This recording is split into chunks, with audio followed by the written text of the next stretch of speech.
Hai guys, saya sekarang ada di lab biologi. Tuh kan, lab bio kan? Oh, lab biologi yang segera akan kita pakai ketika keadaan menjadi pulih kembali. Jadi untuk kegiatan hari ini yang judulnya difusi dan osmosis, dua istilah yang penting buat kita. Saya sudah siapkan alat-alat ini ya, alat dan bahan ya. Jadi di sini ada kertas grafik milimeter block. Di sini ada cawan Petri. Di sini ada spray bottle, botol penyemprot berisi air tentu saja. Don't drink this. Dan pewarna makanan, tinta pewarna makanan. Oke. Nah, apa yang akan saya lakukan dengan mereka? Baik. Now, saya akan pakai ini, cawan Petri ini. Ini akan saya letakkan di atas milimeter block. Di milimeter block sudah saya kasih titik itu, teman-teman, guys, semua penonton, hadirin hadirat. Jadi saya akan upayakan untuk meletakkan cawan Petri ini sedemikian rupa sehingga titik itu tepat berada di tengah-tengah cawan Petri. 1, 2, 3, 4. 1, 2, 3, 4. Lebihnya segitu. Oke lah, kurang lebih sama lah ya. 1, 2, 3, 4. Ya, ini cara saya untuk mencoba membuat titik itu tepat berada di tengah. So next, saya perlu botol penyemprot ini dan saya akan menyemprotkan. Namanya juga batang penyemprot, bukan namanya juga botol penyemprot, bukan batang penyemprot, botol penyemprot. Jadi airnya saya semprotkan sampai dia memenuhi seantero bagian dari cawan Petri. Oke, sudah, misalnya sudah terisi penuh setiap bagiannya. Nah, what am I doing next? Saya akan menggunakan tinta ini ya. Pakai satu tangan, kenapa? Kok nggak pakai dua tangan sih? Ya kan satu tangan lagi bukan handphone. So, saya akan berusaha untuk meneteskan ini, tinta ini, ke dalam air di cawan Petri ini. Tetapi yang saya upayakan juga adalah supaya tetesannya itu jumlahnya hanya, saya ganti tangannya kelihatannya, satu tetes, usahakan. Sing bisa.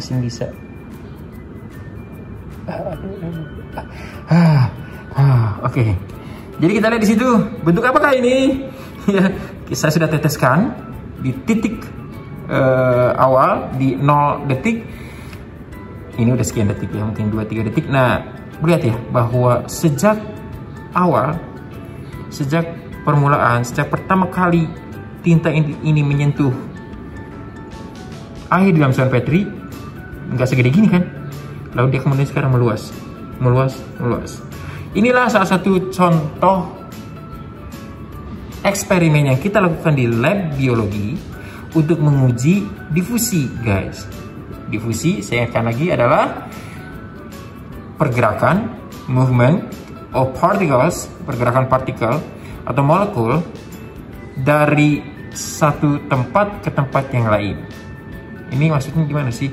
Ya, jadi sebetulnya difusi adalah pergerakan partikel dari tempat berkonsentrasi tinggi ke tempat berkonsentrasi rendah. Masih bingung juga? Ya sudah. Tadi kita teteskan tinta. Di titik yang tadi, yang saya tempatkan di tengah-tengah, sudah jelas saat diteteskan itu menjadi titik di mana konsentrasi atau kadar sesuatu zat di dalam satu tempat tertentu itu paling tingginya. Konsentrasi tinta itu paling tinggi tadi di sini, paling tinggi. Sementara di sekelilingnya nih, di sekelilingnya lihat ya, masih bening ya, masih transparan. Di situ konsentrasinya jelas masih 0 karena tintanya belum nyampe ke pinggir-pinggir sono. Belum ada merahnya dikit pun juga. Jadi yang mana konsentrasinya tinggi di tengah-tengah. Yang mana konsentrasinya paling rendah ya di pinggir tentu saja. Nah, jika ini terjadi, ada perbedaan konsentrasi atau gradien konsentrasi, ada yang tinggi, ada yang rendah, maka otomatis di alam akan terjadi yang namanya difusi. Partikel tinta akan bergerak dari tempat di mana partikel tintanya itu berada dalam konsentrasi yang paling tinggi menuju ke tempat yang konsentrasinya lebih rendah. Seperti kita lihat, meluas kan?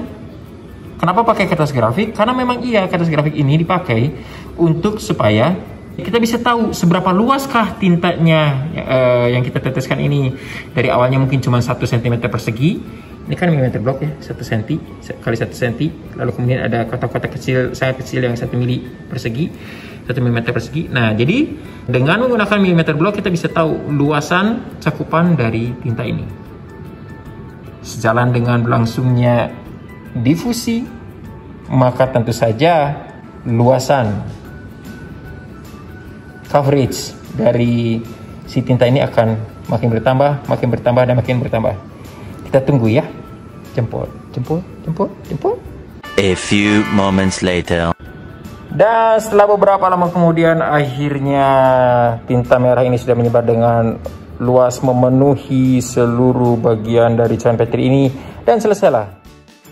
Di dalam bagian video yang awal tadi yang kita sama-sama sudah saksikan, itu dijelaskan, digambarkan tentang salah satu cara untuk membuktikan bahwa difusi itu terjadi. Nah, mari kita membahas tentang difusi ini, sekaligus kita akan membahas satu terminologi lagi, yaitu osmosis. Kita mulai. Diffusion is the net movement of molecules down the concentration gradient.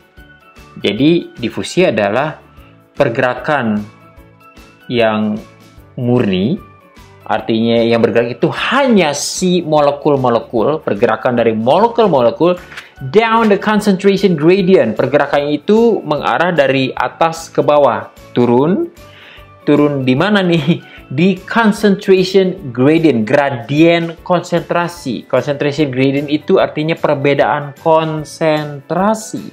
Konsentrasi artinya kurang lebih kadar sesuatu, molekul atau partikel di dalam sebuah larutan. Jadi kalau larutan gula berkonsentrasi tinggi, berarti itu ceritanya misalnya di dalam 1 liter air ada 1 kilogram gula. Wih, manis banget tuh ya.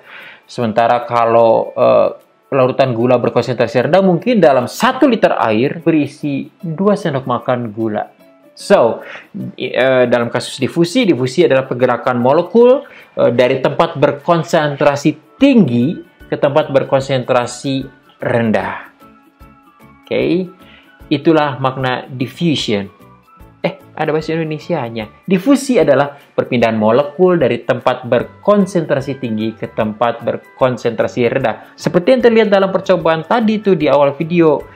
Tinta, gitu ya, wih itu konsentrasinya tinggi tuh, tapi hanya di titik itu doang gitu ya. Nah, di sekelilingnya tuh konsentrasinya rendah, bahkan 0, tidak ada sama sekali. Tapi kemudian lama-lama meluas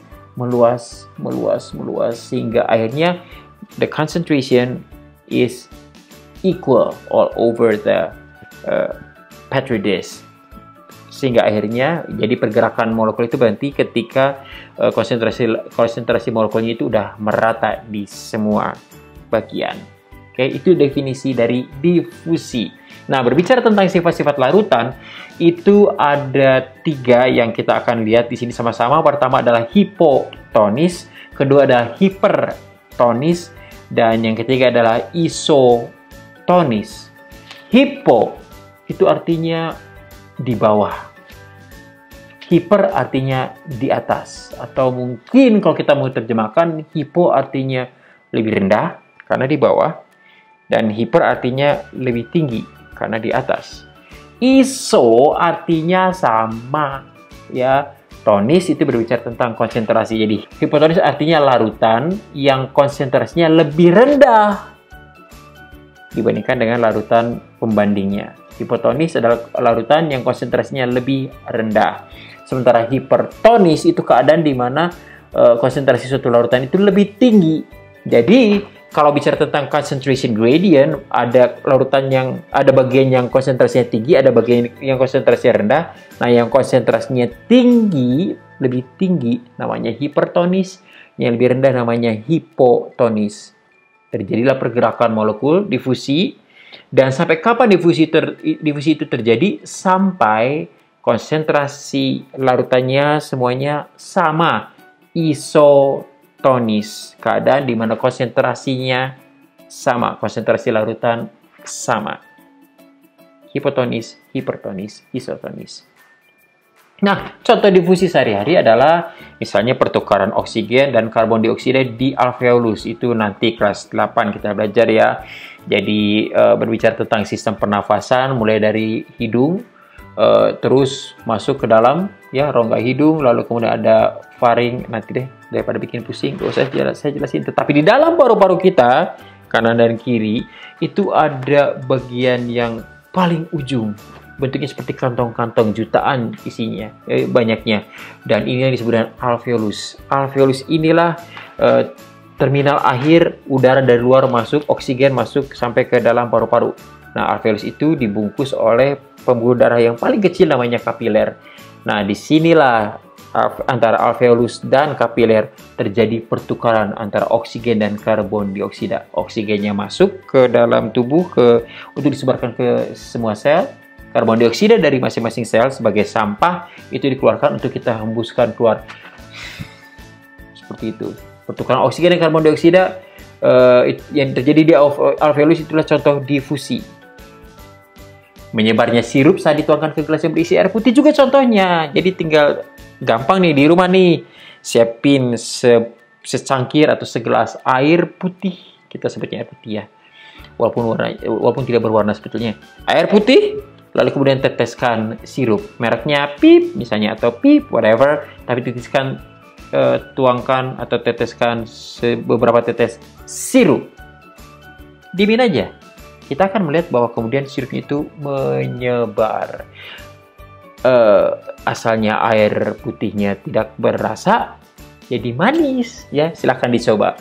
Contoh berikutnya adalah tea bag ya. Kalau kita minum teh, kita juga kan suka pakai teh yang udah jarang orang bikin teh tubruk pakai daun-daun teh yang dikeringkan lalu kemudian udah jarang. Sekarang kebanyakan beli dalam kemasan, udah dalam tea bag, kantong-kantong seperti itu. Tinggal air panas di dalam cangkir, tea bagnya celupin, celup, dan kita lihat bahwa air putih panas itu kemudian akan menjadi berwarna teh, ya.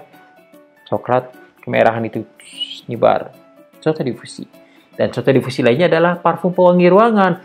Mungkin ruangannya cukup besar, ruangan keluarga kita mungkin sekitar 10 kali 10 meter atau kamar kita 3 kali 4 meter misalnya atau 4 kali 4 meter.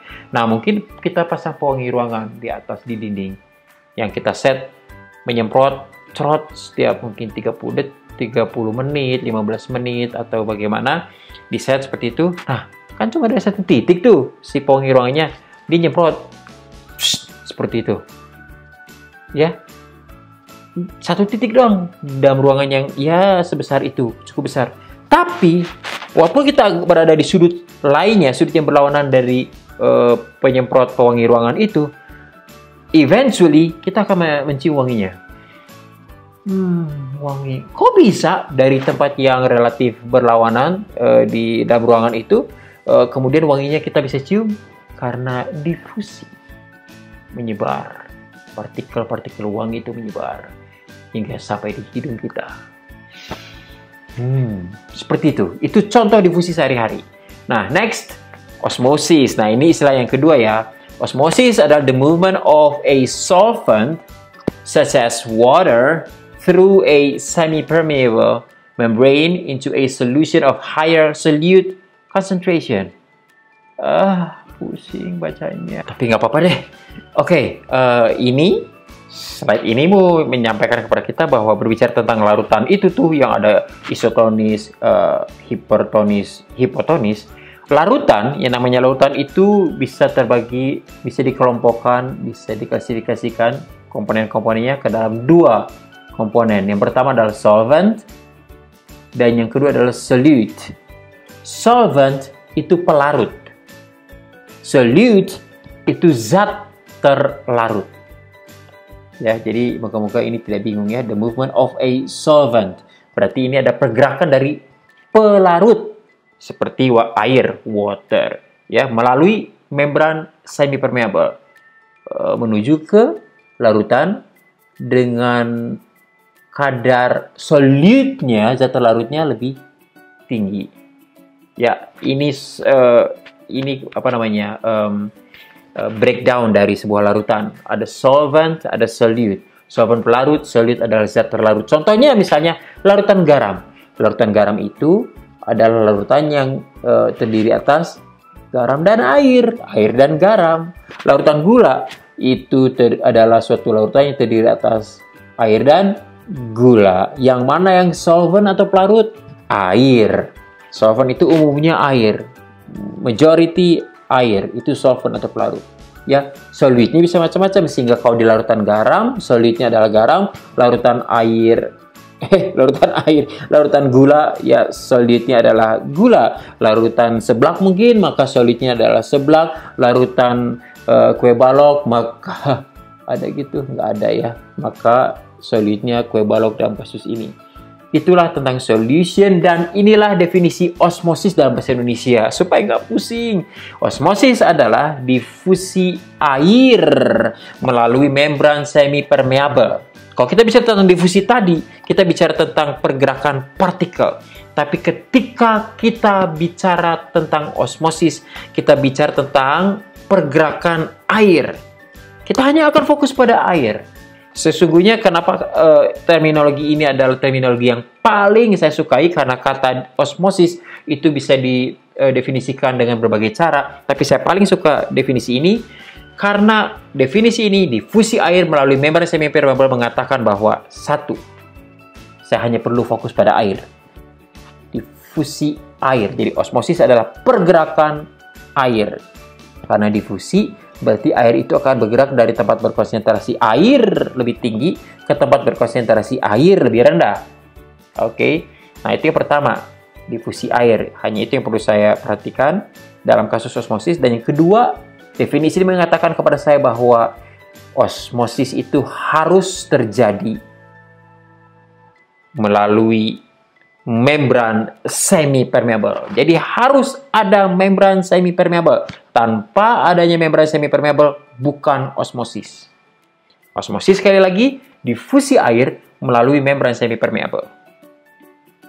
Semi-permeable itu artinya apa? Semi-permeable, istilah ini membedakannya dari dua terminologi lainnya, yaitu impermeable dan permeable sempurna. Permeable sendiri artinya dapat ditembus oleh partikel. Impermeable, berarti tidak dapat ditembus, kayak tembok nggak bisa ditembus. Dan permeable sempurna itu berarti dapat ditembus dengan sempurna, artinya semua bisa lewat, ya. Tapi semi permeable berarti kan menengah. Berarti semi permeable artinya dapat ditembus oleh partikel zat tertentu, tapi tidak oleh partikel lain. Pilih-pilih. Makanya ada istilah lain juga, selective permeable. Permeable selektif, yang bisa lewat hanya yang partikel yang tertentu saja. Biasanya yang ukurannya kecil dan tidak polar. Ya, apa itu polaritas? Kita akan bicarakan di lain waktu. Jadi semi permeable adalah membran selaput yang hanya dapat ditembus oleh jenis partikel tertentu saja, tidak semuanya. Tidak semua partikel. Lanjut. Nah, ini adalah sebuah gambar yang menunjukkan sebuah percobaan untuk membuktikan terjadinya osmosis. Jadi ada bejana di sini, ya. Dan di dalam bejana ini ada sebuah corong lurus, ya. Crystal funnel, ini corong lurus. Nah, kita lihat bahwa di dalam bejana maupun di dalam corong itu ada larutan, ya. Yang di luar konsentrasi larutannya 5%. Yang di dalam konsentrasi larutannya 10%. Ya, makin tinggi presentasenya, itu sebetulnya menunjukkan makin tinggi pula solutnya, zat larutnya. Ya, jadi di sini anggaplah kalau ini larutan garam misalnya, maka yang di dalam garamnya lebih tinggi dibandingkan dengan yang di luar. Kira-kira begitu. Ya. Nah, karena yang di dalam solutnya, zat larutnya lebih tinggi, berarti otomatis pelarutnya, air, lebih sedikit. Tuh, less water, high percentage of solute. Makin tinggi solutnya atau zat larutnya, makin sedikit airnya atau solventnya.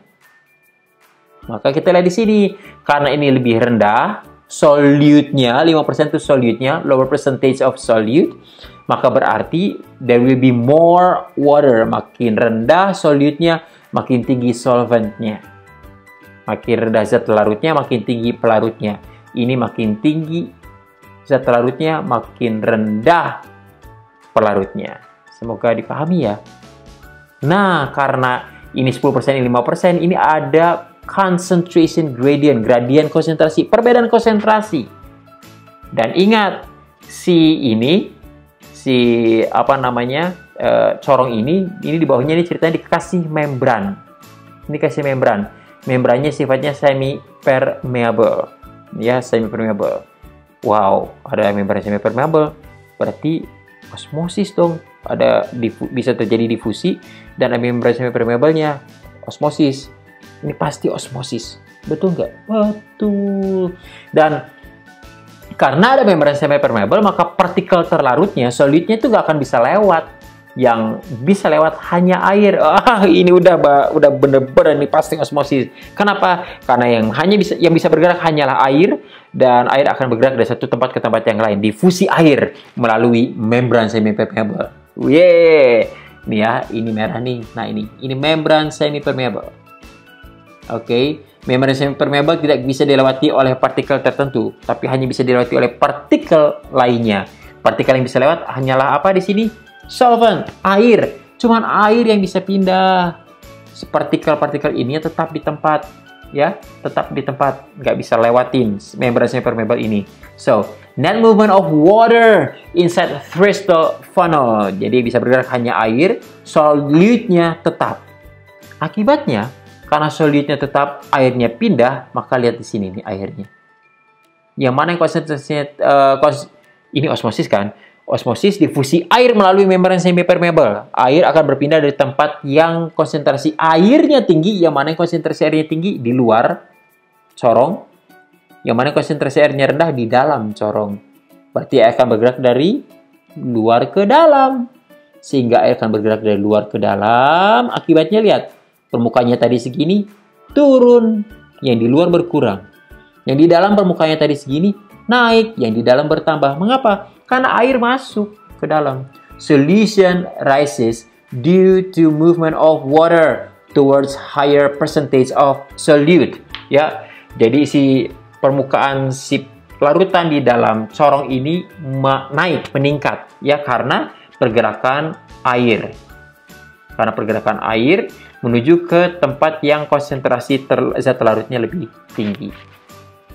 Semoga paham ya, karena kalau memahami ini, soal di LKS itu bisa dijawab dengan mudah. Soal terakhir. Well, contoh osmosis dalam kehidupan sehari-hari adalah kismis di dalam air. Coba aja beli kismis, terus rendam dalam air. Apa yang akan terjadi pada kismisnya? Kismis kan tuh kering. Masukin ke dalam air, itu air semua. Sementara di dalam kismis, mungkin ada air nggak? Mungkin sih, di dalam kismis kan agak basah-basah dikit gitu. Relatif ya, tetapi airnya dikit. Nah, ada air di luar, ada kismis.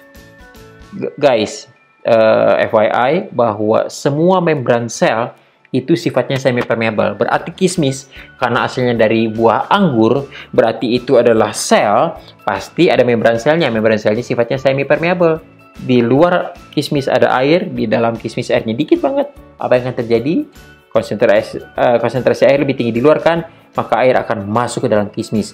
Kismisnya menjadi gendut. Oke? Nah, kemudian garam dan siput. Kadang-kadang kita kalau di rumah suka lintah gitu ya. Nah, mirip sih di taman kita, di halaman gitu ya, suka kayak mirip-mirip lintah. Tapi coba lihat dengan teliti. Kadang-kadang kemudian baru setelah kita tenang kita lihat, oh ternyata ada antenanya. Oh, itu siput, slugs ya. Nah, siput itu kalau dikasih garam, taburin garam tubuhnya, aduh kasihan ya. mereka akan mati. Mengapa? Karena di dalam tubuh siput itu ada air, kandungan air yang cukup lah ya, karena mereka butuh air untuk hidupnya. Tetapi ketika dikasih garam, maka kemudian garam itu menyebabkan kadar air di tubuhnya, di permukaan tubuhnya itu menjadi hilang. Nah, akibatnya air di dalam tubuh siput akan ketarik keluar. Siputnya dehidrasi, mati. Seperti itu, ya. Nah, next, contoh berikutnya adalah tumbuhan menyerap air dari dalam tanah. Itu juga osmosis, ya. Jadi akar menyerap air dari dalam tanah, dan pastikan harus melewat sel-sel dari akar itu kan. Ada membran sel sifatnya semi-permeable. Perpindahan air melalui membran semi-permeable, osmosis. I guess that's it. Ya, itulah yang bisa saya jelaskan tentang difusi dan osmosis. Semoga bisa dipahami. Dan silakan kerjakan LKS-nya. Diisi dan baik. Jika ada pertanyaan, berusaha untuk mencari jawabannya, tanya ke saya boleh. Ya, dan tetap sehat semuanya. Tetap bahagia.